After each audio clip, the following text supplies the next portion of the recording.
Episode 246 of the Pocketnow Weekly is brought to you by Mara.ai.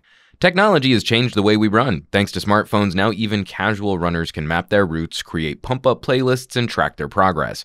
However, taking advantage of all of these technologies has always meant stopping to look at your phone, which means losing motion and momentum. And that's about to change because now there's Mara, a hands-free running assistant that uses voice recognition and the microphone in your earbuds to help you optimize your runs. You can tell her what kind of run you'd like to do, ask questions about your speed, pace, or location, or have her play albums and playlists from your music library. Mara can also tell you how you're doing in comparison to your past runs or warn you about changes in the weather, like if it's about to rain. She'll even track your progress by noting all of your hotspots and rough legs each time you run. You can connect Mara to Amazon Alexa-enabled devices and ask her about lifetime statistics and records you've set while you get ready for your next run. Visit Mara.ai to download your free virtual running assistant today, and we thank them for supporting the Pocketnow Weekly. Now, before we jump into the show, you may have noticed that we've uploaded two different versions of this podcast, one with video, one without, featuring Jules, Jaime, Ricky from GSMArena, and myself. Because we were so excited to get our hands on a new Gear 360, we thought it would be fun to shoot a whole podcast sitting around the camera so you could feel like you were really in the middle of our discussion. Now, there's no video for this version of the podcast, as it turns out that 360-degree video is kind of a terrible way to watch people having a long-form discussion when they're all circling the camera. You're looking around like crazy. But if you're that kind of masochist who really wants to see what the Gear 360 can do in mediocre lighting, you're more than welcome to click the link in the description below this video. And now, let's get on with the show. So, folks, we're trying something experimental this week for the podcast in light of the excitement over the Samsung Unpacked event. We are in New York City. This is an After Dark episode where we're on probably a few too many alcoholic beverages and a few too many cups of coffee to present you with an entertaining wrap-up commentary on what we got to see today: Galaxy S8, Galaxy S8 Plus, Samsung Gear 360. What am I missing? We updated Gear VR. Updated Gear VR. Yeah, that's right. Yeah. Well, I was wondering like how much the Gear VR was updated because like they said the Gear VR controller. It was updated to fit the new phone. Yeah. Right. So which still supports all the way back to the S6, which is nice, but you know. But again, I mean, maybe that one was a little more of a modest update. You know, like just kind of catching up to Daydream there. Yeah. But so we're gonna try this as we're gonna be talking about these products. We're using one of these products to produce this video. And hopefully this works. Otherwise, you're just going to be seeing an audio version of the podcast up on YouTube. I'm not entirely sure we're charged and ready for episode 246. You know, I'm not even going to get into... I don't even know if this episode's sponsored. So if it's sponsored, I apologize to anyone sponsor here who might have contributed money to this rolling train fire of a... Oh yeah, that would have been a good idea to look up. Why rolling train fire? Can we please specify the time of day? Oh my god. It is one... Oh, what time is it? It's 1:20 Eastern Daylight Time. AM. Daylight, so, I thought you were, like, the running joke today has been AF. So it's 1:20 AF. And wait 3 more hours. And hope you're surprised. And so we're gonna jump in and kind of share our reactions. I think there's a lot to talk about here, even though some of this was a lot of this was sort of confirmation. You know, the idea that we knew a lot of this stuff going into the event. Obviously, I'm Juan Carlos Bagnell, senior editor at Pocketnow, joined as always plucky podcast producer Mr. Jules Wong, joined by the man, the myth, the legend, Mr. I'm gonna butcher your last name, Villacrez. You got it. Ricky Villacrez from GSMArena, and of course, you never get mine right, Jaime Rivera from Pocketnow. That was so... Jaime _Rivera, and that's Jaime Rivera. That's who he is. So no, I want to jump right in. Obviously, I think the videos that are going to be hitting the hardest for all of us, I mean, the content that I think most of our fans, most of our audience have been most excited about, Galaxy S8. And Ricky, I want to start with you. We were having a lot of conversations about, you know, form factor, design, and for what we knew of Samsung going into the Note 7, this looks like it's an interesting evolution over what Samsung achieved at the end of last year. Obviously, that's been absent from the market. What do you think about that translation? Do you think that they've updated it enough? Do you feel like this is a little too conservative Samsung, or do you think that this is going to wow people when they see it? I think it will. I mean, maybe arguably to some media people, it didn't really wow them, but to the public, I'm sure that many more people will be wowed. It's definitely an evolution from the Note 7 because the Note 7 was a build up on from the S7. Note 7, and then that symmetrical design idea, right? Too, yeah. But then the S8 and S8 Plus just takes it to a new level with that near bezel-less design of the screen itself, and then just knocking off the non-edge model altogether. So it's just S8 and S8 Plus. There's no edge and flat model, so it's just become the standard for Samsung now. So it's a new page in the book for Samsung. I mean, literally, because I think they gave us books. They gave us books. Oh, I don't know where my book is. There's one right here. There's one over here. I thought you donated it to charity. No, I'm going to, because where and I'm gonna steal Jaime's joke here, because where Apple would charge you hundreds of dollars to learn about the design process of their gadget, Samsung just gives it to you for free. They're giving it to us for free, but we're not sure if they're going to sell it to the public or not. I'm like, next week I'm looking up on eBay to see if any of these are moving. What do you mean? You're going to see if? Of course they're going to be on eBay. But I mean, like, for how much, And so like, in talking about design and form factor, because I know you, Jaime, you've been a really big fan of the LG G6. And so I know when we started talking about screen sizes, this is like a big problem, is now we need to find a new way to talk about screen size. Because when you change the aspect ratio, you can't just say the diagonal. A 5.7-inch diagonal on the G6 is not the same as a 5.7-inch diagonal on the V20. So that slight difference going from S8 to G6, do you think you're still going to be in the same ballpark? I mean, that impression that you were really on board LG this year, do you think that Samsung's going to be able to kind of follow in their footsteps, or do you think that size increase is still going to push them out? I think it's the future. We've experienced it with the G6, and the cool thing is everybody saw that right now. Yeah, I don't know what you're talking about, and anyone listening to the audio broadcast would not have known. I love 360 video. It's such a head trip trying to figure out where this thing's even pointed. So I'm kind of mixed over the concept of. I do love the ideal of larger displays on smaller form factors. Right. We've been sharing our adoration of phones like the G2. Exactly. Watching companies really try and maximize screen Exactly. real estate. I feel that's the way to go. The problem is that companies are doing an amazing job when it comes to hardware. Both LG and Samsung, from what we saw today, from what we've tested with the G6, it feels really cool to use either of these phones. Yeah. I could even say, obviously, I'm a bigger fan of the way LG is doing it because I don't like curved displays mainly because of palm rejection. Right. Obviously, this wasn't final software, so we're not really sure if Samsung has addressed it. I assume they have. Well, but I had issues with the S7 Edge, and even just trying to poke around the camera app at the show floor today in holding the phone. I'm really nervous. Wait a second, the S7 Edge? So yeah, when I was doing, because I got to spend a day with the S7 Edge before I sent it to you, and so I did some video shooting from that, and that would have some issues how I was holding the phone as a camera.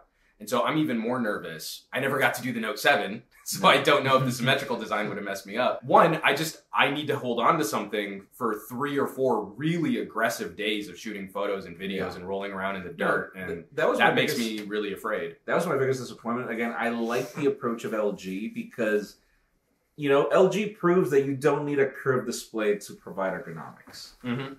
That's what they prove. There's just no way around it. You've got a grippy trim. Yeah. You've got an amazing back that's, depending on the color you choose, there are no fingerprints to deal with. Right. But again, it just, you don't have this quasi-ergonomic concept of let's curve the display in order to provide ergonomics. You don't need them. This is the proof that you don't. And you should hand it back to me because there's actually script that Juan Carlos needs to do later on. I have to do it. The question is it the most convenient going to 18 by 9 or 18.5 by 9? Now we can actually say it instead of 2 by 1. I got crap in the comments because I still was like, it's the 2 by 1 display, and it's 18.5 by 9. It's 2.06 to 1. Isn't it 18 by 9.5? No, it's 18.5 No, by it's 9. the height of the screen just a little bit is smaller. 80 pixels taller. I totally wrote that wrong somewhere. Yeah. Yeah, I Wait a wrote second, down and we 18. pulled everything off GSMArena. No.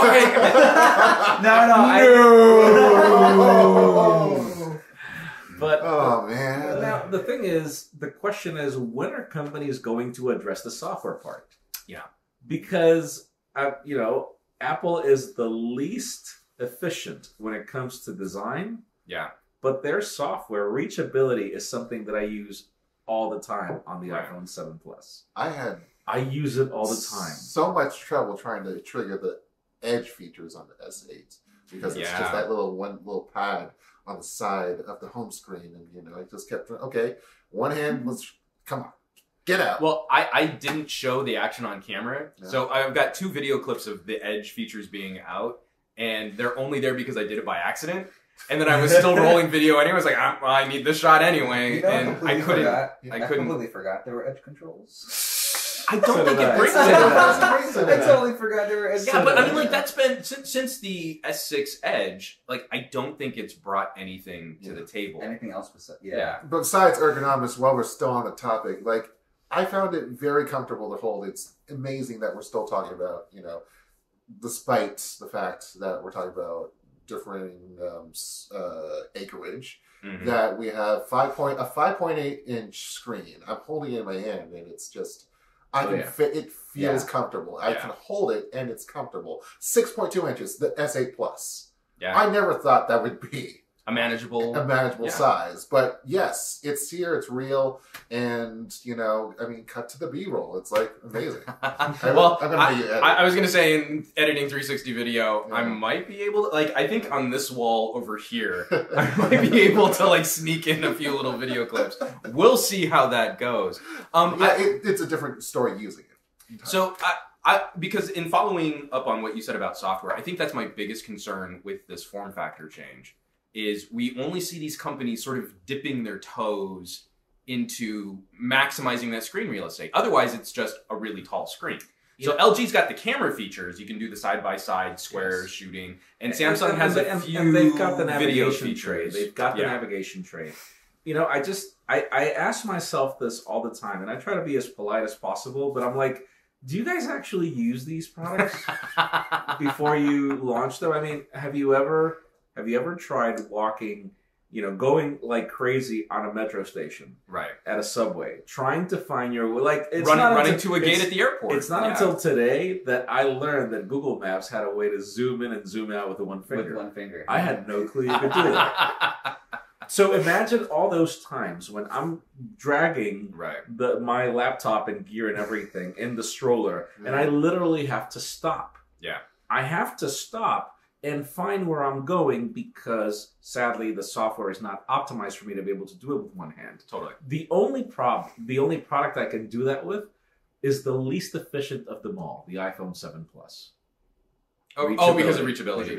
I was for a second there. I was going to squeal if you said, the iPhone SE, which is the perfect one thumb from here to here. No, it's one of those things where, again, I feel that companies need to please do it's either Apple owns the patent for reachability. Well, I mean, other companies have done things like screen shrink. Like Samsung actually has. Look, what I like about Samsung's screen where it becomes the triple clip. Yeah, the triple click, which I didn't try on. But the S8. the problem with the triple click, because I enabled it yesterday as I was reactivating the S7 Edge for the comparison and everything, and I was like, okay, so it's back here, it's great.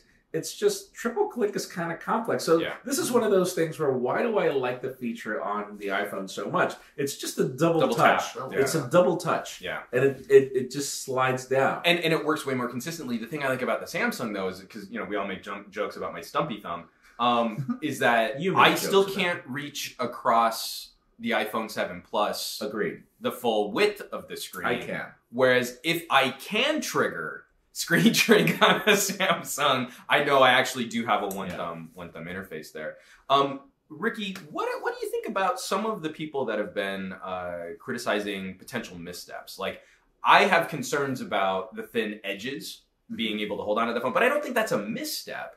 But then you try and reach up for something like the fingerprint sensor, And if you're right-handed, I don't know that there's a way to hit that without like smudging up your camera sensor. Like I'm not going to interrupt you, but I really want to talk about that. It's really awkward. It is awkward. It's really awkward. It's and stupid. I would say I have average sized hands. I don't have don't have some small sized hands, but it's just even the S8. You know, trying to reach that is like, oh, I have to move my finger up like half an inch more. It doesn't feel natural. And if it was S8 Plus, forget it. Yeah, it's even tall. It's even higher up. So, I don't feel comfortable with the whole 4-button solution, because now we have the Bixby button that we have to trigger. It's right below the volume controls on the left side, and having to figure out which one's which if you're trying to reach into your pocket and do that. It's like, okay, if you're in a rush, it's small, it's tiny, just little divots, and if you're you might not be able to tell what you're touching. Well, I think it definitely what's funny is I think this is the first time in a long time that Samsung fans are going to have to relearn some muscle memory. Mm-hmm. We've got a bunch of people that are complaining in our comments about losing the home button. I don't even think it's what customers will do. I think it's what Samsung is trying to do. I don't think that there is a more obvious approach to killing the fingerprint scanner than what Samsung just did right now with the S8. I mean, you mean killing the camera? Let me just tell me this. Does the design look any better with that button there? It doesn't. It looks terrible. They went for symmetry, and I think that wasn't the right It's not even symmetrical. Right.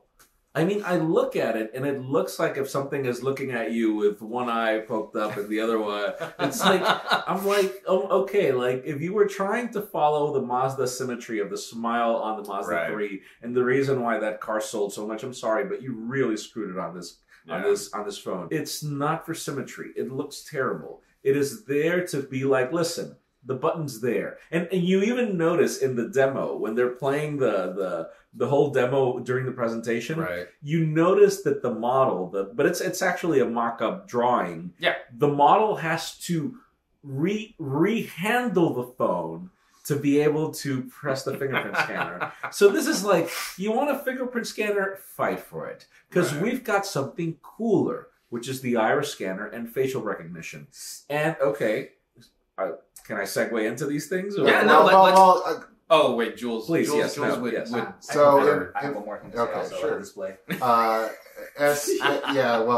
remember it now. S8 Plus, I did the video on that, and one comment was like, oh, we know why the iris scanner didn't work on this kid. Racism. I love it. Ricky? It was back to the display. Backtracking a couple segments here is the on our group chat, someone was like, look, someone did the math, and they were like, what equivalent size screen would a 16:9 video look like on this 18.5 whatever by 9 display? And the S8 comes out to like 5.19 something, which is a 5.2 inch screen. Oh yeah, no, it lands really close. The S8 Plus is like a 5.5 inch, so it's like 5.5 something. Right. So someone it was funny because they put a link and it was like an Excel sheet. Now, did they account for the curvature and? Well, no, they were saying like if you take away the curving sides, because the corners of the screen curve. Plus the law of thermodynamics. Basically, if you remove the black bars of a 16:9 video, what you would be left with is about the same size as the current S7 and the S7 Edge.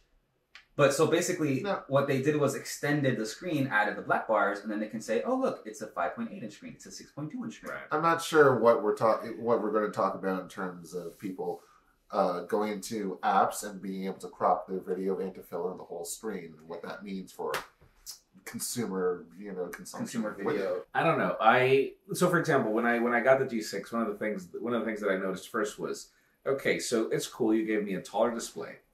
But if you notice, I'm trying to remember what phone it was, where the display got taller, but it wasn't really that it got taller. They just got rid of they just got rid of the navigation buttons. Yeah. And so all that real estate that you gained was actually the software navigation buttons at the Down bottom. right. I think it was the Galaxy Nexus, something like that. It was an old phone from back in the day. Right. And so we get that same effect here, where you do get a larger display, but you will take some of that real estate with navigation. Well, don't we buttons. think that's why it's an 18.5 as opposed to an 18 by 9, because that 80 pixels is sort of being eaten up by the software controls. Well, the at bottom thing is, of remember, screen. the software controls are not permanent. They go away whenever you don't need them. That's true. I just wish that these companies were like, all right, why don't we figure out this, like, pillar boxing is not going away anytime soon. Right. You know, I understand that software can scale towards smartphones, but video is not going to scale anytime soon. Consumer cameras are not going to scale anytime soon. So here's YouTube is not going to change their standards. YouTube is a very precious case for them right now. Where I actually think that Samsung and LG is in the same boat. I mean, we shouldn't be throwing this all on Samsung right now. Where I think those two companies will probably find an ally is with Amazon and Netflix. Because if you're doing film rips, you can go and tell the app, when there's letterboxing, you can fill more of the screen in an 18 by 9 or an 18.5 by 9 aspect ratio display, and you won't have pillar boxing. Even though the video file is probably 16 by 9 with letterboxing, you can just get rid of that black space. The YouTube problem is going to be from so many people who have been shooting 16 by 9 video, and where it fills the screens of our phones. And it's not just YouTube. It's what we use to create YouTube video. Shoot 16 by 9. I mean, give me one camera that can shoot an 18 by 9. Samsung NX1. I mean, that was off the top of my head. And that's it. And the LG V20, LG G6 and the G6. No. I'm talking about a consumer camera that we use. I mean, see, this is why I was so concerned going through some of the software stuff. Was Samsung has probably the best take on the market for UI, for polishing up the UI, especially when we're looking at things like cleaning up Android's ability to split screen apps. Yes. Because the woman who was going through the demo with me, she's just flying, like sliding a video up here, I'm going down to a text messaging app, I'm moving these things back and forth. And all this in pre-production software. And all of it in pre-production software, and she's just flying, and it looks so cool. It looks Whereas when we were trying to do the same thing with the G6, it's a little bit more cumbersome, and it doesn't handle some of those transitions as well. But then you flip it over and you look at something like, I'm not saying it can't do it. I'm just saying I don't think you can manipulate the G6 as fluidly and with the same exacting control over how you can move video files back and forth, screen shrink, come back up, pop up the keyboard, and do all but of it has that. everything to do with UI animation more than it has to do with capability.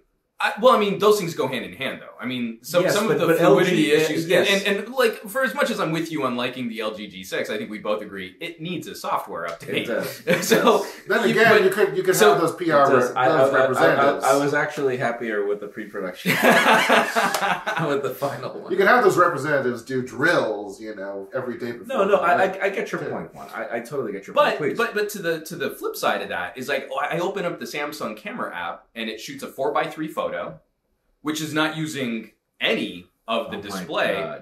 It's all empty black space. And the fun thing that they have to show me isn't something which takes advantage of the hardware. It's, we can do Snapchat style stickers now. We can put little bunny ears on you and a little doggy nose, just like Snapchat. And you're like, that's cool. But if I wanted to do that, I'm like, I would just go to Snapchat. I'm like, the moment when they gave me that demo, I'm like, do you really understand the fact that the people that are going to be buying this phone are not on Snapchat? Yeah. The people that can pay for this phone, that can really buy it, are not going to be on Snapchat. But anyways, that's, going back, I get your point, and I feel that LG did a really good job in trying to box their user interface in a way to take advantage of the 2x1. Yeah. Good. Samsung could do a little more work, but I feel that in general, if we're going to adopt 18.5 by 9, 18 by 9, I think companies need to do more work.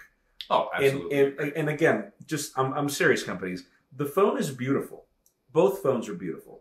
But I actually need for you guys to come to New York City. I mean, it's right out there. Come to New York City. It's right there. This amazing backdrop that I planned Yeah, for this podcast. look at the letters over there. I will give you the New York City Metro Challenge.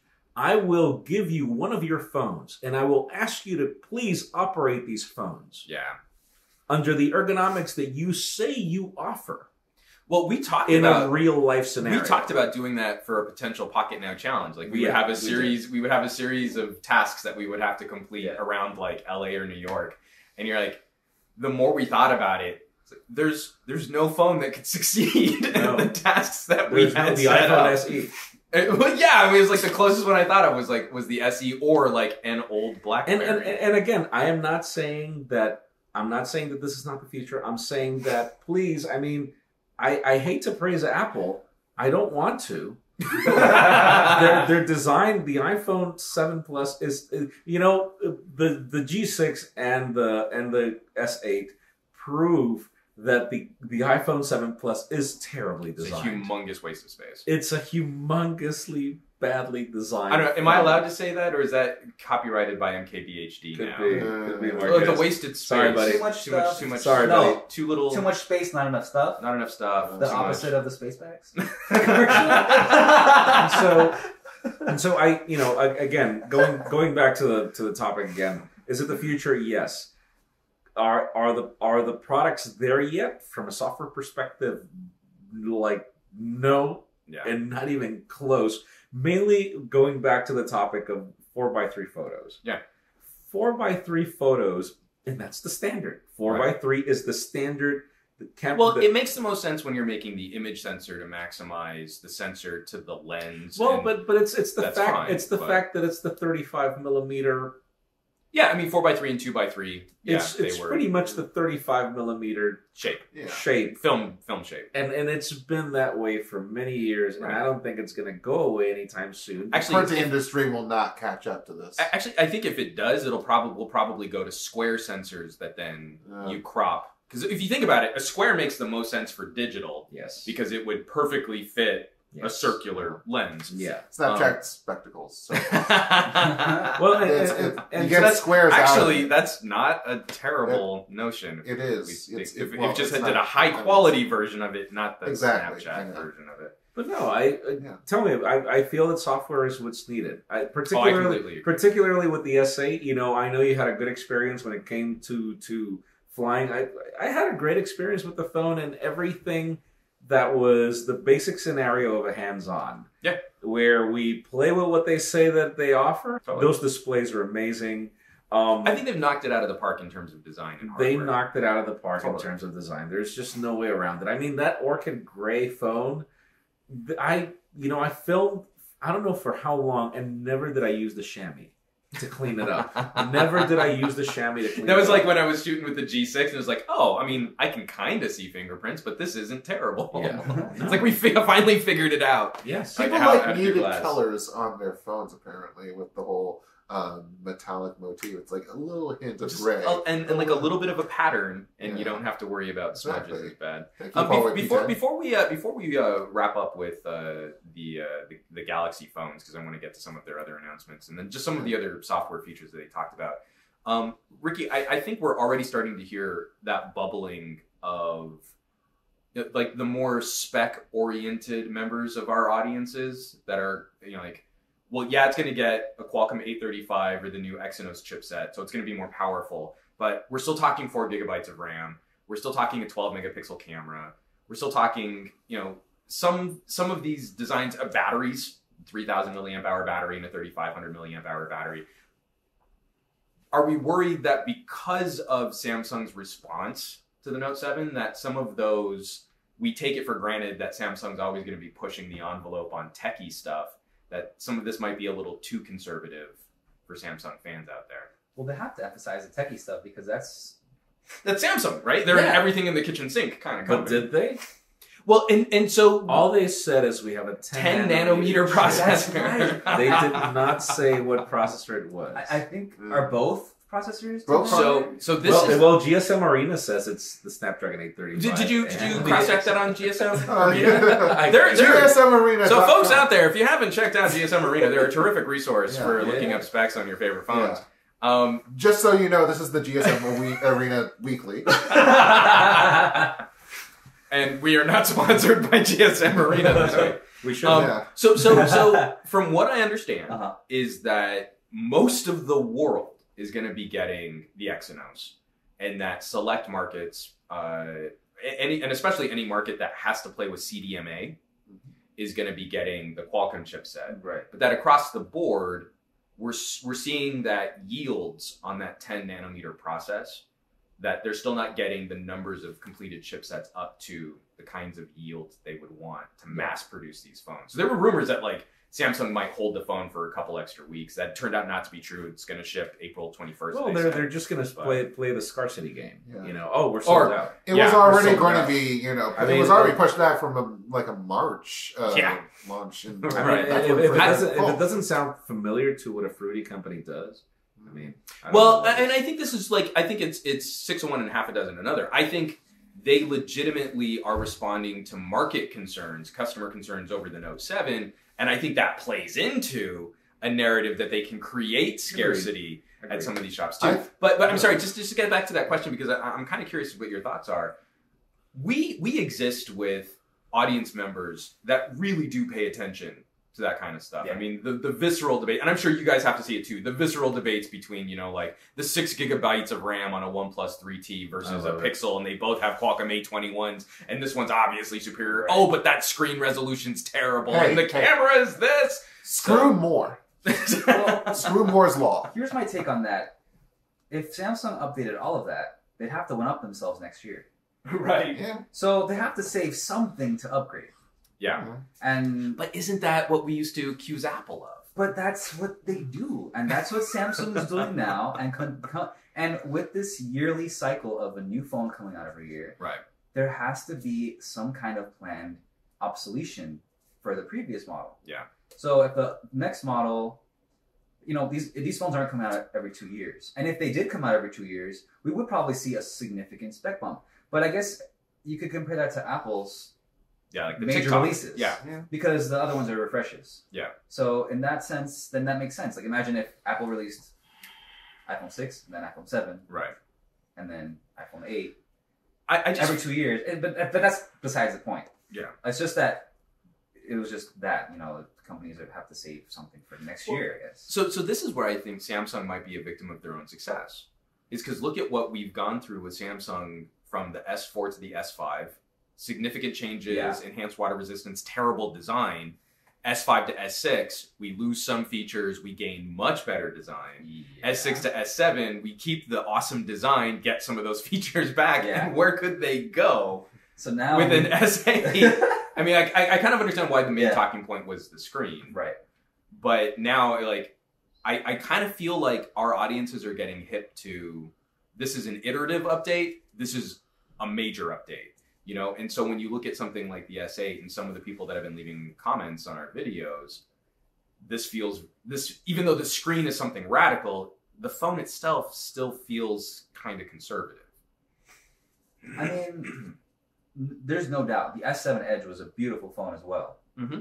And you still use it? I still have it here. It's my personal device. Yeah. And I'm using just a gut rot S7 flat edition to run this on the table right now. So, you know, how much better can they get? You know, like think about it now. S9. What are they gonna do? Yeah. With that? Oh, infinity dual display, cameras. 4K display. infinity display. 6 gigabytes of RAM. They're gonna make it fly. it's gonna have wings that pop out of the volume rocket. How funny would that be? Like, you can take your $900 phone and It's use a drone Use it as the body of a drone. You just clip little propellers into the corners, Oh my and God. the front and back cameras will be your stabilizer that would camera. Copyright Jules Wong, 2017. Damn, and you didn't even say that. It was all him. But he beat me to the copyright, Well, so that's The like trademark. Alexander No, Graham no, Bell. yeah. How about you take the copyright? I'll take the trademark. Drone phone. Bam, punch that in. That's the All USA right. right there. Yeah. The USA way. As I was going to say, you don't want to be Elijah Gray in that deal. No, you want to be no. Alexander Graham Bell. You don't want to be in that situation. I You don't want to be in the situation where, you know, you want to rush yourself to get this I wish that phone these companies, I don't know, man. I wish that these companies would successfully pull an Apple when it comes to eliminating the concept of the need of specifications. Yeah. And being able to pull a product that, regardless of their hardware decisions, is great enough to deliver for years. Yeah. I mean, today we were at a bar. No, today we were at the noodle place, and the girl sitting down was rocking an iPhone 4S. Yeah. We were on the train. Yeah, the girl. So, you know, like, I'm sure, and anyone who's watching or listening to this probably does the same thing. Like, it used to be I would judge people, like, by what cars they drove. You would, I mean, not judge them, but you would kind of try and get a sense of what their personality was. Yeah. You're like, oh, he drives an Audi. He's probably a jerk. Actually, I really like Audi, so that's why I'm picking on Audi. So we were sitting on the train, and this girl just pulls out a pristine yellow iPhone 5C in the pink dot case. Yeah, pink Wow. dot. Like, it looked like it could have been brand new. And like, I almost wanted to go over and like shake her hand. I mean, like, you're still using essentially an iPhone 5. Yeah. Well done. I mean, like, that's great. A terrible iPhone 5. A terrible iPhone 5. But I mean, it's like, if that's really all you needed to get what you have to get done, then like, well done. Like, I got made your $200 back or whatever she spent. You know, I feel like Samsung, as well as another, you know, a lot of other tech companies are going through this bubble where it's inflating constantly, and every year, you know, like, just so we're talking about the spec race, customers will eventually start getting bored of this. They're going to start getting bored of, the phones look the same. You know, what else can they do? Are they going to have 9-inch screens that are like this long? Yeah. You know, so eventually, consumers are going to start looking at something else that's going to be like constantly updating. Do we think that Bixby could eventually be some kind of solution to that? Like, if we're having smarter interactions with our phones, then maybe people care more about what software or services can do. I mean, if Samsung's preparedness is any indication, I don't think that at all, because they're not prepared with Bixby. The voice is not available. Oh my god! In English, Bixby. Oh, it's available in Korean if you know how to speak Korean. So Bixby is this. Hey Bixby, capture this and send it to this. Okay. Have you ever managed the amount of steps it takes you to take a screenshot and share it? It's a lot. It's kind of a lot of steps. No. Snap, or on a Galaxy, it's if it's a Galaxy. Yes, because I've been doing that on a G6. Yes, but okay. There's no share button right on the screen. Yes, but then it automatically creates an icon on your notification tree. You just slide down and hit share, and you choose who you want. Right. Oh, that's a standard. You know, it's just the concept of Bixby is cool. It's just, how is it any better? You know, it'll help you. You point your camera. You know, we go back to that concept where I'm at Flatiron, for example, and they use that example. Yeah. They use the example of being at Flatiron, and I get there, and Bixby is automatically going to suggest restaurants. And I'm like, you know, because these companies, the thing about IoT and the thing about, sorry, not IoT, but the thing about the Smart AI, for example, yeah. we saw it with the HTC Sense Companion. Yeah. It is literally a product to sell you something. I mean, Amazon's big problem it's literally the whole concept of you go into HTC's Blink feed and it's full of sponsored content. Yeah. I'm like, you just charged me $750 for this phone and you want to sell me ads? And so here's the problem. Can you guarantee that the suggestions that you're going to receive from that service are really the better ones, or are really the ones that paid these companies to be in the ad? That's the problem. That's what I love about Google. And even then, Google will have their sponsored content at the top. Right. But you still get the results that you were looking for. The results that you were looking for. Whereas we can't control what these companies are doing. Yeah. You know, we really can't. And the problem is that these companies want to they want to figure out ways to monetize from different areas because their job is simply to look good in front of shareholders. Yeah. And sadly, that is not necessarily what consumers need. It's a solution in search of a problem. I feel that it is. It's big. I mean, like, I don't disagree with you. I would take it one step further. Is like, I don't feel that it's even a solution in search of a problem. I think this is just another monetization. Or it's or they're creating problems to create solutions for. Right. I mean, like, I've been watching. Manufacturing. Have you ever seen the show *Halt and Catch Fire*? I can't say I have. Okay, it's a show about like people in the making computers in the 80s. Okay. And one of the things they come up with is like someone accidentally creates the world's first computer virus, and it instantly spawns a business. Right. Because you create the sickness, you can sell the cure. Of course. And so I kind of feel, I mean, like, to your point, like, I don't think it's nefarious in that I don't think anything in capitalism is moralistic or amoralistic when we're talking about just we want to generate income for our shareholders. This is a business tactic that they're employing. Now, would I prefer to not do business that way? I would prefer not to, and I think, going back to some of the things you were saying, like, I think that's where Apple has a business moral high ground in how they treat their customer data, where the product is the iPhone, not the consumer attached to the iPhone. Not the consumer. And so, I don't know, man. I played with Bixby a little. It's pretty much Google. It tries to be Google Now. It's exactly Google Now. It tries to be. It try. You know, I wrote that. This is like Google Now. I wrote. If I have to, like, and Bixby review done. Yeah. If I have to, like, freaking say, I guess this is. Hey, Bixby, can, like, send Catcher and send to Cindy. You can't say, "Hey, Bixby." You have to hit the Bixby button. I have to hit the Bixby. I have to push the Amazon Alexa but app then I on have a Mate to, 9. Then I have to continue typing. I have to continue typing. Which Cindy? Oh, what message? Drew. You know, AI. It's funny when they give us these presentations about AI. I'm serious. And for our Galaxy S8 review, what I'm most skeptical about is actually playing with Bixby. Yeah. As I was with the Google Assistant when it came for because this is the problem with your average YouTube commenter. They will be like, now pay attention, YouTube commenters. You're about to hear what's wrong with you. Anything that's pro Apple, everybody in the comments hates. Everything that's against Google or Android or Samsung or whatever, everybody in YouTube hates. And so here's the thing. You know, I'm doing my review. I'm doing the comparison of the Pixel with the iPhone 7. Oh, shit. And I'm like, okay, so you're telling me that this is the Google Assistant. You named it an assistant. That's the name you gave it. Yeah. What does my assistant do? It helps me do things. Okay. Right now, the only assistant in theory that's capable of summoning an Uber or actually doing things for me at the time of that comparison was Siri. The Google Assistant is still in diapers in getting third-party developers to actually connect with it so that you can actually book a table with OpenTable or get tickets with Fandango or whatever. And so long as the service isn't capable of that, all it can do is set an alarm, remind you to do something, and that is pretty much it. And so I'm like, is it really assisting me with something? And it's not. At this moment, there is only one reason why I use the Google Assistant. It's when I get in my car and I'm like, take me home. And because it knows where it is, or give me driving directions to LA Fitness. That is literally all I do.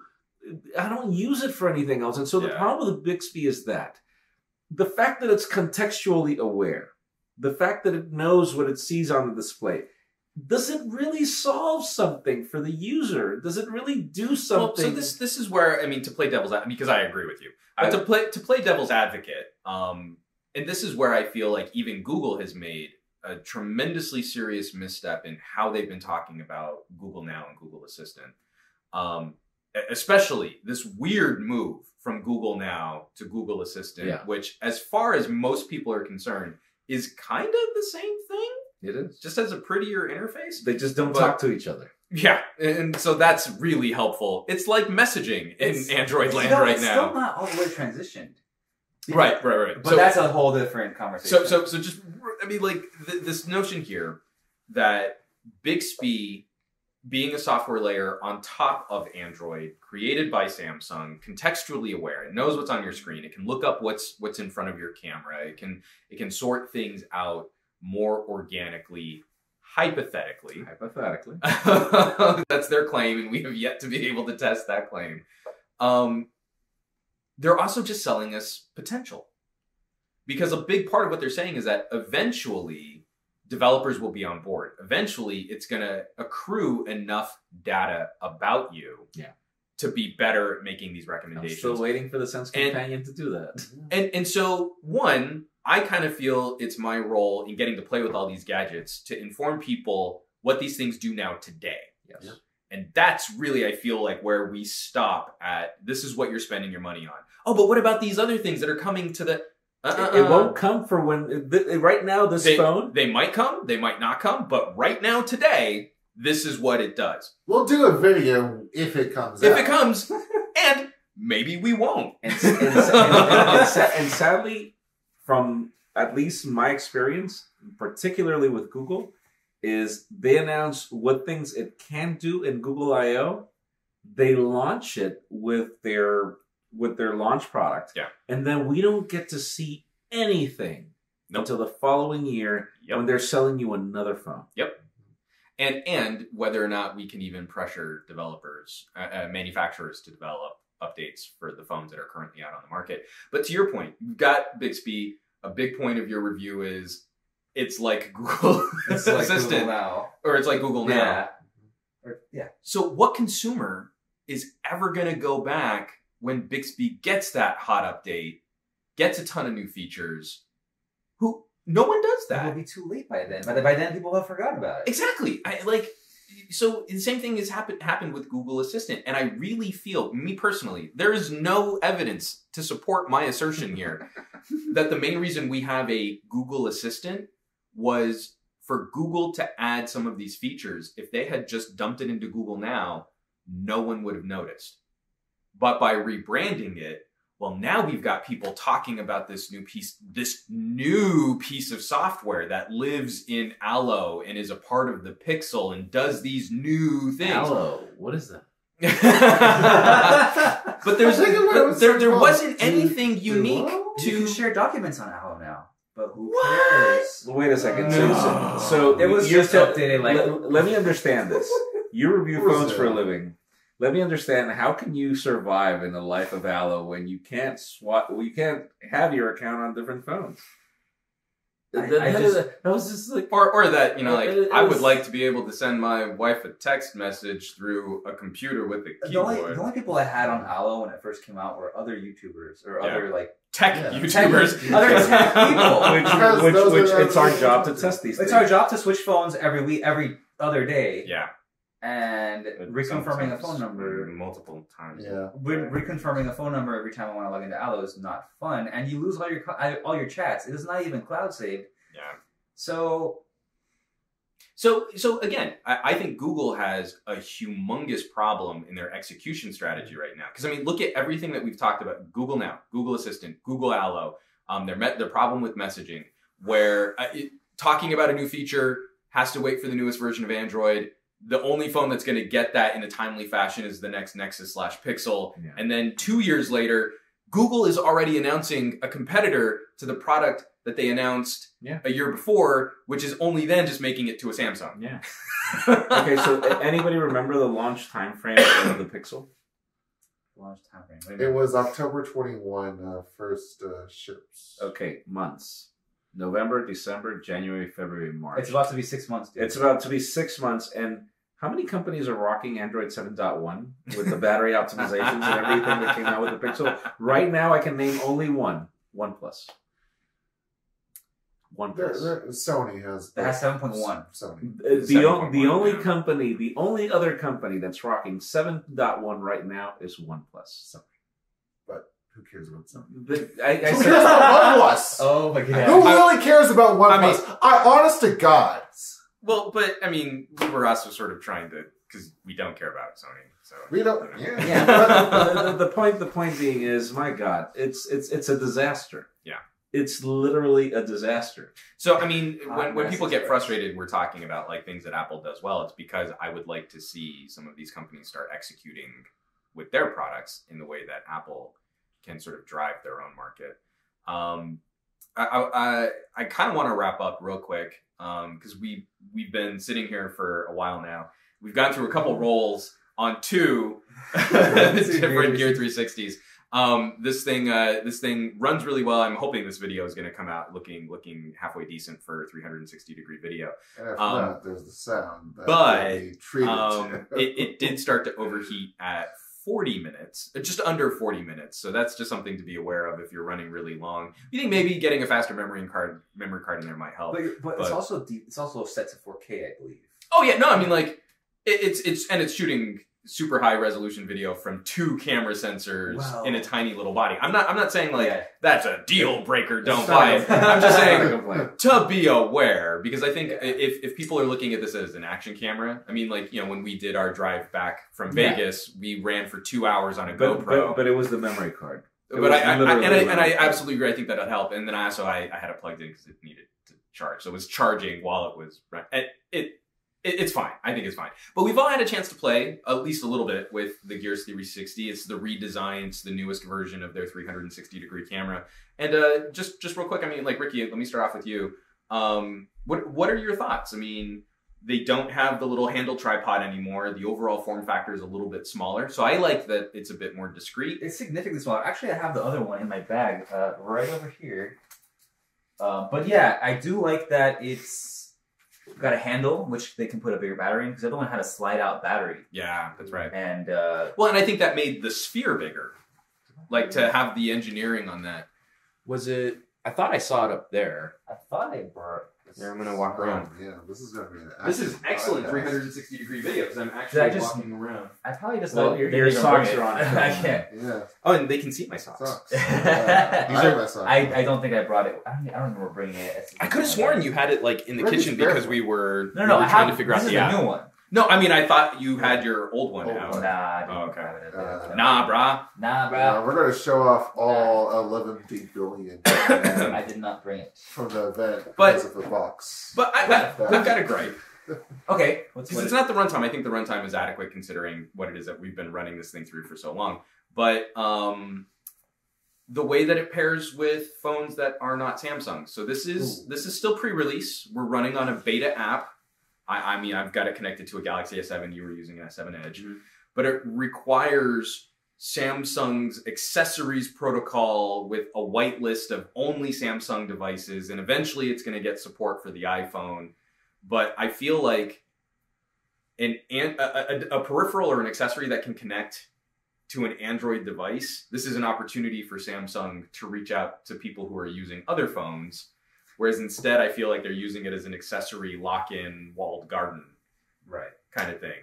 They're playing an Apple. I'm sorry, but they are. Like they're trying to force the brand ecosystem lifestyle of Galaxy devices. But I'm not going to hold it against them. It's their genius. I mean, it's their product. I mean, they could do with it whatever they want. You got a whole univerce. Why? But this was the frustration of reviewing. I mean, because you've spent more time with the Gear S3 Frontier. And when I did just sort of the initial first look / review, I really wanted to see, like, they advertised that it works with other devices. It was kind of hamstrung trying to get it set up. And I'm disappointed to see a camera system kind of fall into the same trap. I think that Samsung is just playing it as what it is. These are like iPhone cases and iPhone accessories. They don't want to tell people that they don't want to share it, but they really want to lock people into their ecosystem. Yeah. It's literally, I think Stephen Elop said it best. It's a war of ecosystems. Yeah. It's no longer a war of products. And if they open up their products to other ecosystems, it just makes, it stops giving people a reason to remain locked into the Samsung world. So it makes sense. Well, I guess I guess the concern I have there is the one idea would be this could potentially dilute our market for Samsung devices.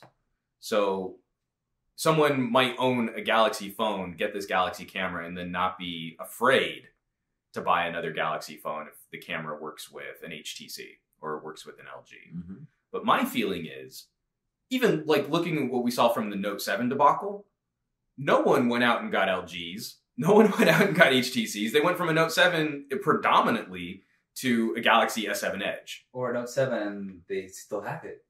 Yeah, for a few of them just kept them. So I kind of feel like they stand to pick up more people who are on competing devices than they stand to lose by trying to be restrictive with their ecosystem. Yes, but that's a good example of hey, but I don't think Samsung was expecting that, and I'm pretty sure they weren't planning on the Note 7 converting more customers to Galaxy S7. Meaning I don't think that Samsung.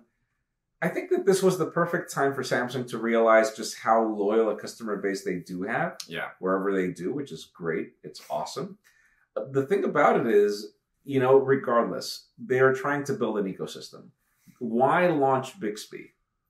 Why create the whole concept of DeX that we haven't talked about? Oh, right. Why create all these things? Just think about it. Just go back to Apple. Why the W1 chip? Why is it only practical to pair these AirPods and Beats headphones with iPhones? Right. Though we're not saying they don't work with other products. They do. Yeah, it's just a nightmare to have them work with other products. Why? Because they are not in the business of selling headphones. Right. Samsung is not in the business of selling 360-degree cameras. They're in the business of selling you. How much money do you think they make out of an accessory? Well, but that's also part of it. If you're making a product and you're putting it out there and you're not making money on it, then I think you've done a bad job. I think this is not just some sort of flight of fancy. This is a fun little add-on. This is a fun little adjunct that helps flesh out a part of the ecosystem. This is gonna be too expensive for it to be just some sort of whimsy purchase. So there are companies out there legitimately making their nut on making really competitive mobile 360-degree camera systems. We're going to be playing with the Kodak. We're going to be doing a review on the Insta Air 360. All of these things. Nikon has one. Nikon's a camera company. They are making a camera solution. And Samsung is walking into a market which HTC failed at in not fleshing that out. Think about it. Do you remember when Google launched Froyo with turn-by-turn navigation on Google Maps? Yeah.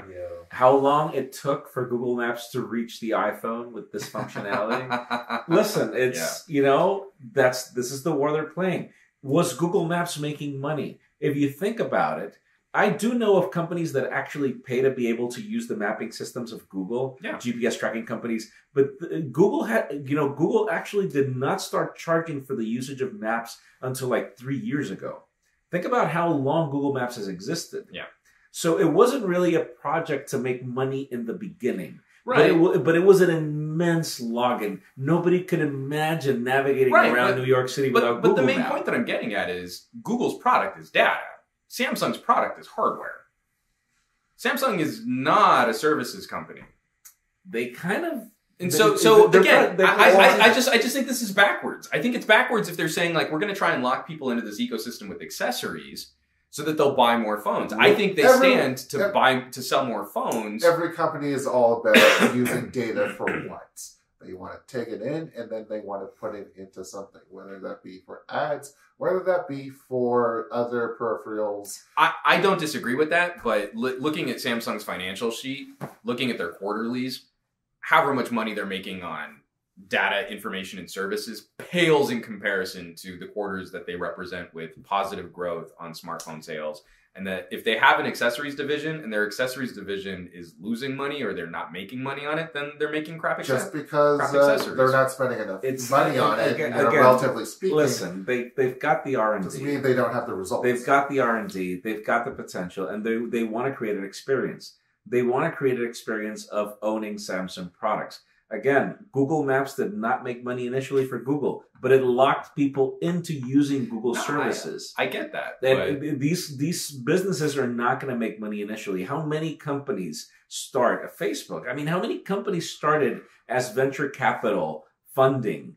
These companies were not public. But we're not talking they were about not making that. money. We're talking about an established yes, company. but you can't see this product. The number one smartphone selling company on the planet. You said it, smartphone selling. They're not in the business of selling this yet. Who makes Oh, but they've been in the camera market for years. What did they do? They are an with their camera? established. They are also an established camera company. They killed the division, man. They did. No, I know they killed their DSLR division, but I'm not saying that that was the only camera system that they ever made. They were making their own camera sensors. They were making their own point and shoots. They were making their own other things. And it's again, an ISP more than anything else. but again, if this is indicative of Samsung performance, and we're making fun of the NX line dying, and we're making fun of their point and shoot cameras dying, and we're making fun of their smartphone phone sensor cameras dying, then we've already written the death knell for the 360. Well, I think the data has shown their way in this in terms of let's move away from Here's the thing cameras. about Samsung is not a name for cameras. It's a name for... You're trying to find logic over why the company is making the experience of using their product compatible with other products so trashy. I said it to you at the beginning. It's their product. They can do with it whatever they want. Right, and I'm saying that what they want to do with it is to kill it before it ever has a chance to flourish. I'm going to enjoy watching people who watch this podcast for the past 2 minutes. So what I need you all to do is, swung now that back this and forth. podcast is almost over, I need you to watch it all over again while live streaming you watching it as a reaction video so that Jules can watch you watch a 360-degree conversation. Yeah, keep it swirling. Keep it swirly, folks. Hashtag. Oh my god! Keep it swirly. You'll So getting away though, because I do actually just really quick, and I want to get back to you. Getting away from just like the company philosophy and my gripe about this interoperability. Just what do you think about the 360? I mean, you've probably shot more video than I have. I did that one little vloggy thing in the middle of Times Square. Yeah. What are your thoughts? Because you got to spend a lot more time with the older 360 than I did. I did, and if I'm honest, this is kind of a step backwards for one reason. Oh, do tell. Because the bulb of this bulb here of the camera is much smaller than the other one, which was probably like that much bigger right there. So it means that the cameras are pushed out further. Okay. So holding the little tripod legs underneath, which were thinner, you don't see your hand as much. But with this grippy thing and this big record button, you see your thumb in the frame all the time. So get a selfie stick if you're going to use this. So it's just, design-wise, I'm not impressed because of that reason that your hand's going to be... Just the ergonomics. Because, just the ergonomics, exactly the ergonomics. And another thing completely different from the design of the new 360 is who is gauging how much 360 content is being consumed? Is it a growing thing? Are people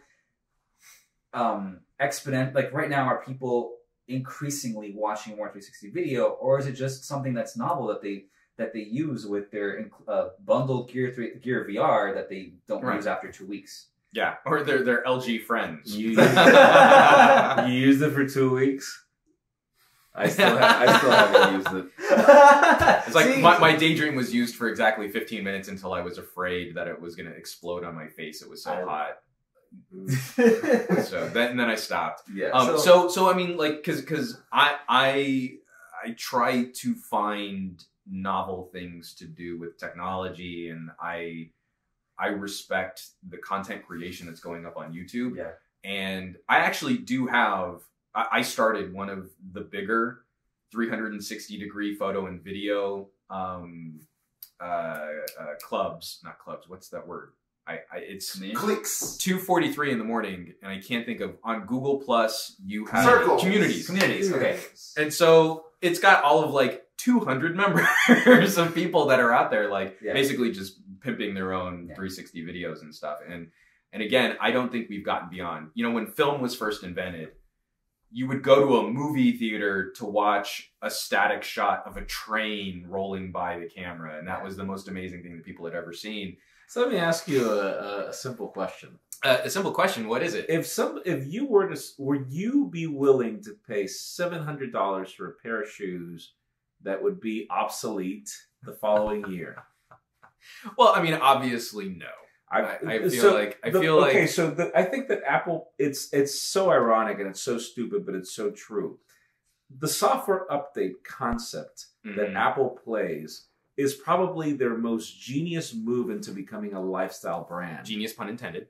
Yes. Mhm. Because if you think about it, they offer you a product Right. that will receive up every, the same day that an update launches, you will receive your update that same day, Yeah. even if that product is 4 years old. Totally. So it literally becomes like that awesome winter jacket that you just don't want to get rid of, or those boots that you love. Yeah, it's been something that we've been very concerned with in Android land because of phones that seem to lose support very quickly, or they're not getting updated in a timely fashion. I just mean that there's something also to the psychology of a certain type of consumer. So if you ask me, would I spend $700 on a pair of shoes that are only going to last one season? And we're talking about seasons, in terms of like fashion and style. Like the same thing. My wife would turn up her nose at a Louis Vuitton purse, knowing that it's going to go out of fashion very quickly and that it's a $2,000 purse. But obviously the market can sustain consumers who need to be a part of that kind of brand exercise, right? And I think Apple has gotten closest to turning a tech company into something that's appealing to that kind of consumer. And I think they're gonna double down on that premium market with whatever they release this year. I'll tell you this much. I mean, one of the main reasons why I have specific brands that I use. I don't use them out of brand loyalty. I use them because I know that those shirts and those jeans are going to last for years. That's I'm back me. in a pair of 501s. That's me. I'm at 568s. I think these are. And 558s. I have but bleeding jeans. You have bleeding jeans. You marked up the wall. Jules. But I feel that this is the transition that comes. I mean, why is it? Think about it. If you had to compare Samsung design for the past 2 years, pretty much 3 generations, versus Apple design for 3 generations, what company is doing a better job when it comes to design? Samsung. And yet, so why is it that people cannot relate to Samsung as a fashion brand? True innovator. As a fashion brand. Actually, that's the problem. Is as a fashion statement, as people relate to Apple, flies away. Why doesn't it happen? I feel that these companies need to work more in doing the Mazda effect. I mean, one of the major things that Mazda did around 20 years ago was that they started with the focus that they're building cars that will last people way beyond their 5 years of I mean, I agree with you. I think that is a big component of creating brand loyalty, but I think that's something that we're more apt to care about rather than some of the marketing messaging, which I think gets people more emotional about these purchases. Because we can all sit down and rationally say, like, if you spend $400 on a premium mid-ranger and $800 on a flagship, are you really getting $400 more phone? And we can have that rational discussion with people, and a lot of people that enjoy our content will have that rational discussion. But there's a person out there who wants to feel good about buying, air quotes, the bestest, and that's coming with a price tag. And that's where I think Google actually made the better play at the end of last year with the Pixel. There's nothing about the Pixel. If only they would have made it a pretty phone, man. But that's just it. So, I mean, but look at what happened. Like, the most successful sales exercise that Google has ever done, there's nothing about the Pixel that really is different than having called it another Nexus. Yeah. It's evolution over the Nexus line with a couple color options and a price tag to match other premium players. And suddenly, they were taken far more seriously as a consumer solution. Yeah. So Samsung, I think, still has the right conversation as being the alt brand. Yeah. But I don't know, I mean, to your point, I don't know what can transition them into mainstream. And I don't know that any Android company can really. I think there exists a winner and an underdog. And that's about as much as most North American consumers want to entertain. And then you can have other people that are sort of more counterculture, the LG fans, the HTC fans, the Huawei fans, but they exist on the fringes. And if you try and get into like a TV newsroom, like you ran into my buddy Rich at KTLA, and like I've had conversations with his other reporters, and they don't care about anything but Apple. Yeah. And because they know their metrics are only going to be moved by stories about Apple Yeah. in a local news market. And if you think about it, okay, and I feel that these companies need to do a better job in addressing their consumers as the whole experience, which we're going back to the whole concept. Bring them into the fold. So what does Apple Bring do? them to us. What does Apple do? Okay, the most common thing, I'll give you a particular example of, where I'm from in Honduras. The most common thing that I see from any person that owns a Galaxy is a smash display. Why? Why? Because getting support is a... No. It's not just getting support. Do you know how much replacing a Samsung display costs? Oh, yeah. Over $200. So pretty much the frame of the phone is the display. Yeah. It's $250 just that portion alone. Right. And so people, if I buy, what happens if you break an iPhone display right now, it'll cost you $100 if you want the original in an Apple store. Yeah. So it's just the total cost of ownership of a product. Because obviously we live in a bubble. As geeks and as reviewers, we live in a bubble. Yeah. I can't remember the last time any of us spent money on a smartphone. And I'm sitting on 4 phones right now. Exactly.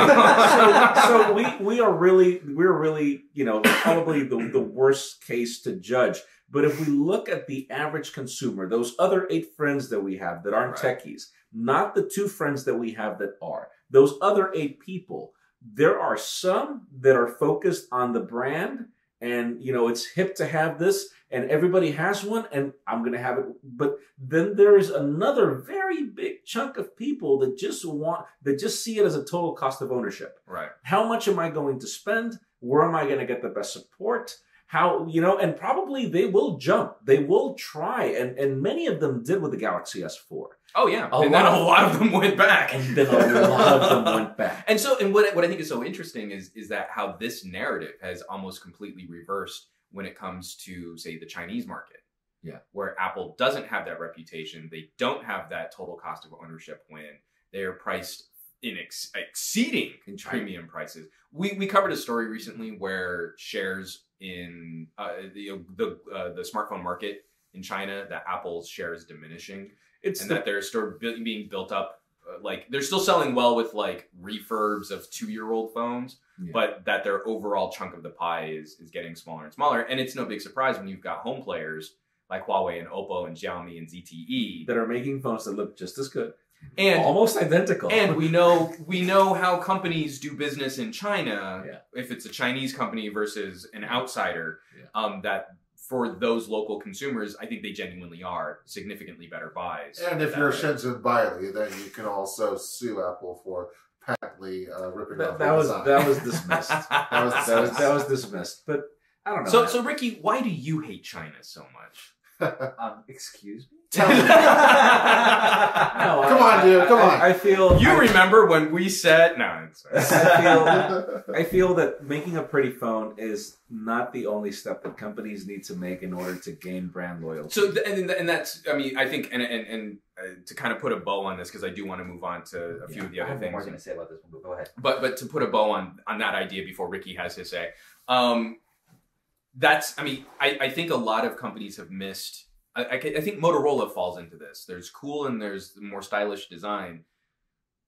That's not what makes a lifestyle brand. If you buy an expensive watch, it's about being a part of a club and being something exclusive, and also knowing that it's a premium product and that maybe it's an heirloom and you can pass it down to your kids. And there becomes this whole infrastructure. Like driving a classic car. There's a language, and that there's something that's a collector's idea behind that, and so it's about building out an infrastructure, which I don't think you can do in this day and age if you don't have some presence on the ground, and you can't count on carrier stores to do that for you.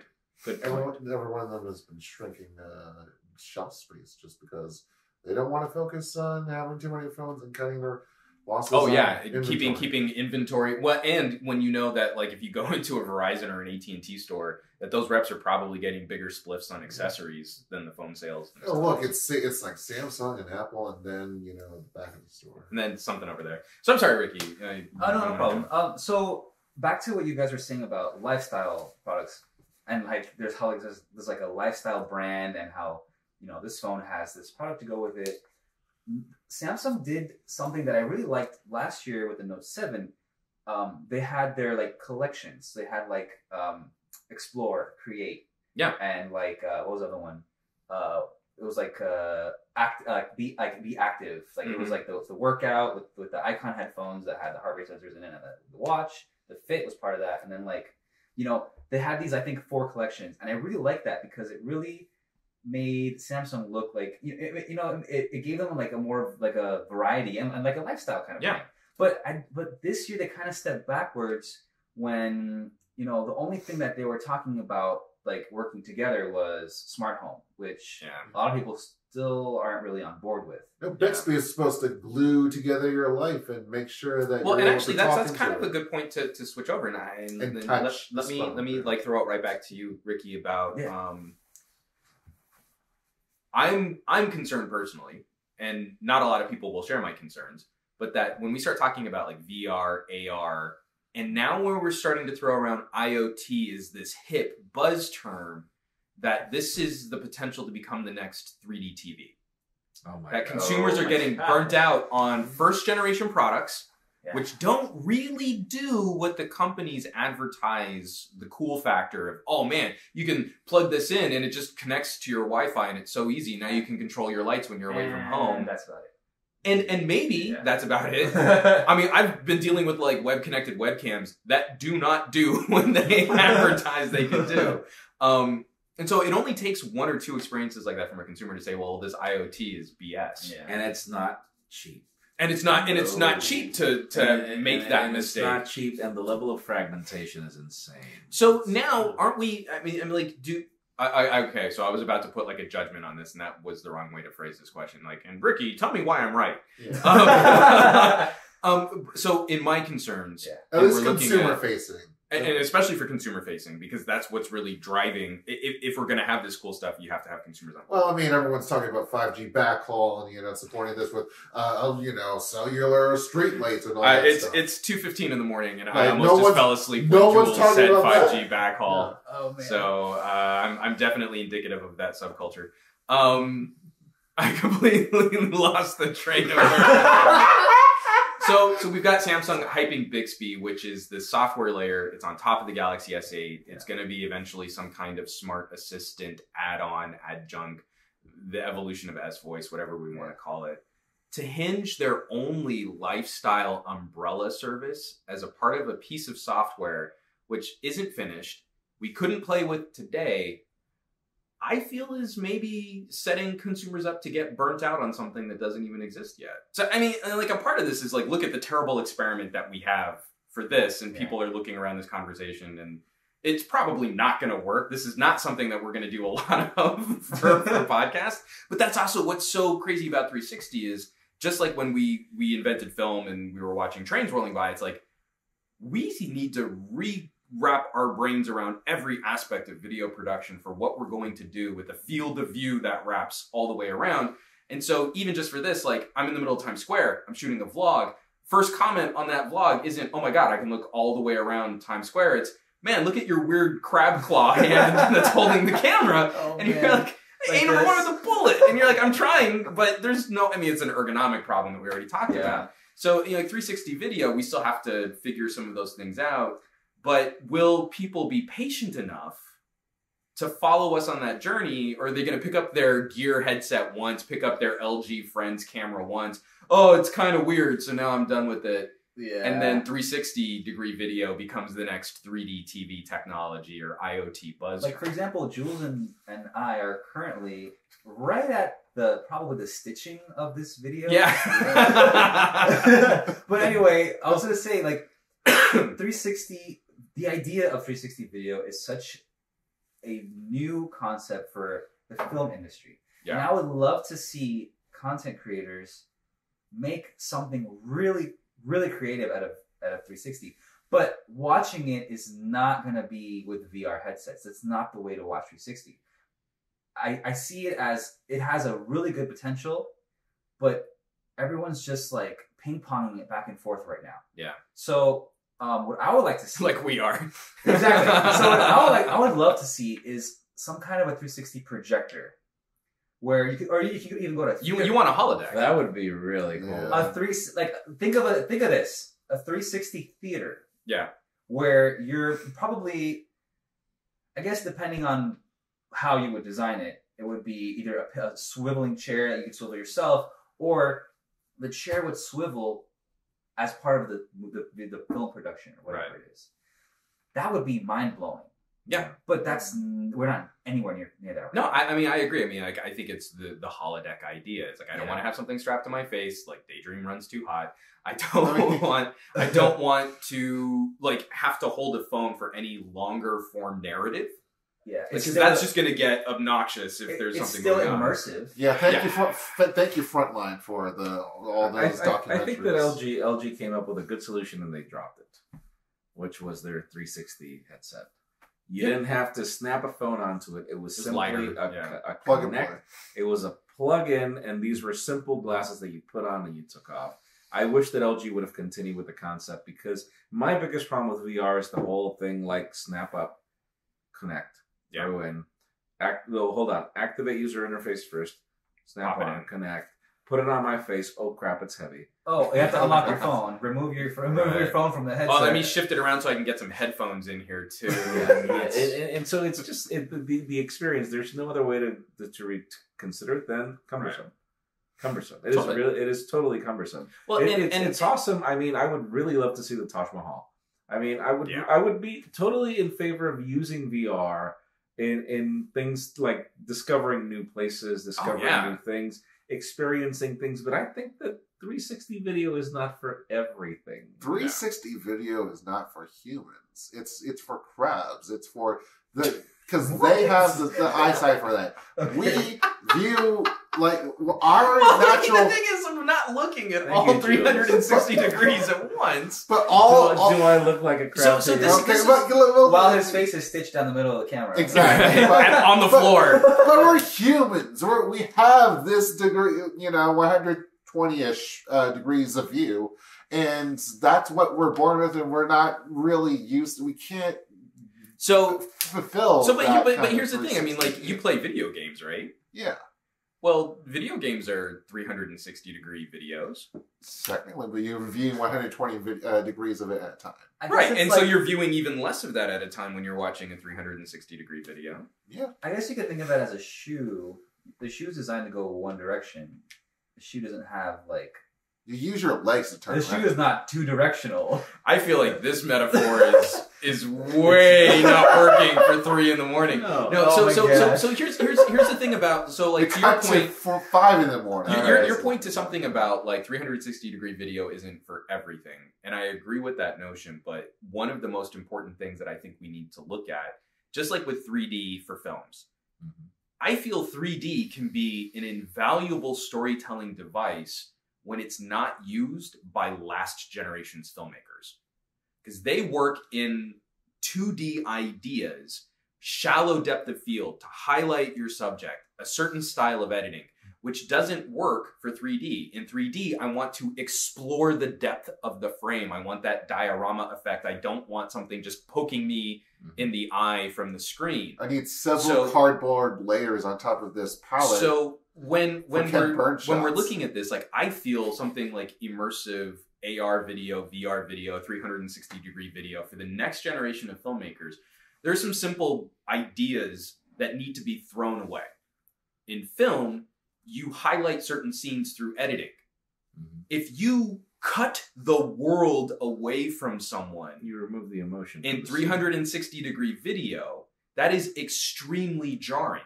Because the whole point of 360-degree video is that you're exploring a view all around you, and then a cut radically pulls you out of that. So it's much, much better for longer form exploration of a topic, of an idea, of a space, of a locale. So automatically, just that one idea fundamentally changes years of common knowledge when it comes to editing. And that's before we start working with audio, we start working with lighting, we start working with everything else that goes into creating. Doesn't this go against the idea of foveated programming for VR? Look at this from this perspective. The film industry, you've worked in it, there is a lot of genius behind it. There is a lot of genius behind creating emotion from people within acting, within simple things like the way like the way a scene is colored, Right. or the way things are lit, or the music that's being played in the background. Yeah, I mean, all of these should go hand in The hand. problem with 360 video at this moment is that it's very raw, there is literally no control. And so I'll give you the example of whoever is watching this podcast. Yeah. That person is going to decide which way they want to watch. Yeah. Unless they're using a 360 headset, which is not comfortable to wear for more than an hour.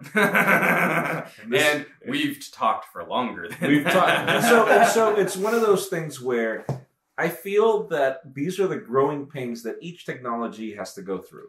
Smartphones went through it. There were times where, Right. Now, so I completely agree with you there that we need to see those growing pains. This is why I've been so critical of the way that 3D is used. Yeah. Because I love your point, yes. You look at something like Toy I love Story. your point. And Toy Story 3 in 3D has this one beautiful scene where two characters are just sort of across a desk.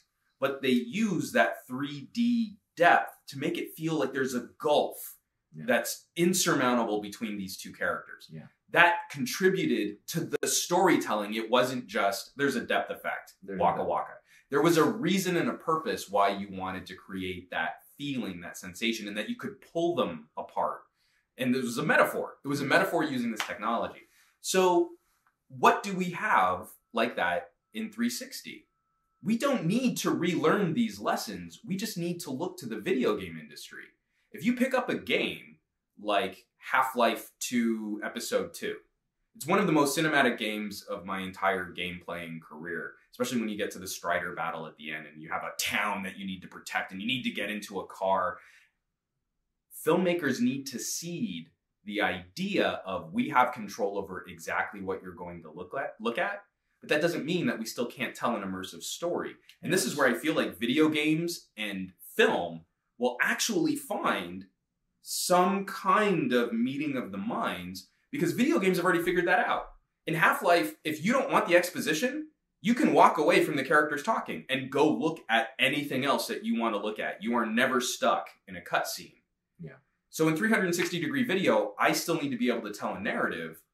But if the audience member wants to look at something else, like if the audience member wants to look at this wall right now, and I wouldn't blame them, they could go and do that.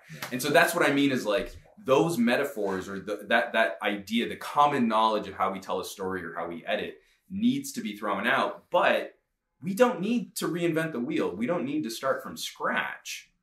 We could already be adapting successes from other media to bring that into this art form, to start working with this now. But to your point, who's asking for it?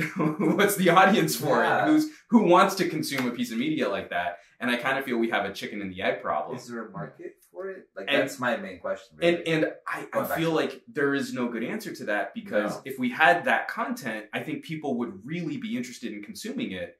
But if people aren't instantly really interested in consuming it, then no one's making that content. Right now, what we have is the capability. And the raw capability. And we have the raw capability. It's because we edit video for a living. The complexity of editing something like this is a nightmare. I'm not looking forward to putting this podcast together. How long does it take for a game like Half-Life to be created? Year, 2 years, 3. But I mean, not any much longer than a feature film. Exactly. But what I'm saying is, you have 3 years to create that experience, where you have a team of people that are brainstorming over the best way to address this from a user's perspective, compared to just raw 360 video, just because the camera is capable and we've got one or we've got a couple. I feel, again, the solution exists and it'll find its problem at some point, just like many things, I feel that I do commend companies like Samsung, mainly because this is the company that's proven that whatever R&D idea they've had, they've published. Yeah. I mean, they don't hold much back. They don't hold much back. The Galaxy Note was an example. Yeah. I mean, think about it. Before the Gear 360, what was the smallest 360 camera before that? Was a collection of 6 GoPros. Exactly. So they solved the problem. The porn industry is loving it. And that I don't understand at all. Because you know what I've always wanted in my adult carnal fiction is the ability to look away from the action. That's what I've always thought was lacking from... You know what? On that note, we should probably just wrap this up. So, folks, another episode of the Pocketnow Weekly has come and gone in the most tragic way possible, in that we have no idea what this is going to look like as a finished product. But just like Jules just starts walking around, we want to thank you for tuning in. This is one where if you really wanted to kind of tap into that conversation, maybe follow the audio version of the podcast, which you can subscribe to, leave comments on Google Play, Stitcher, iTunes, and wherever podcasts can be consumed and reviewed. And maybe not for this, falling asleep. Maybe not for this episode, but throw us some reviews, and we really appreciate the commentary and the feedback. Really want to thank you for jumping in, Ricky. Dude, thanks for having me, man. Kept Always you up a pleasure. And Jaime, it's always nice to have you on the show, and hopefully we can. So hard for me to get into the catch podcast, you guys, man. I feel honored. Catch you guys back. Jaime_Rivera on Twitter. Ricky Fox Tech. Ricky Fox Tech's TEK. TEK. Yeah. On Twitter. Jules is of course at Point Jules, and I am humbly at Some Gadget Guy. We want to thank our sponsor this week, Mara.ai, that running app that just won't stop, a smart assistant for your workouts. Definitely check them out. And I do want to pick your brain about Mara when we're done with all of these Samsung shenanigans, just because you've been doing more running than I have.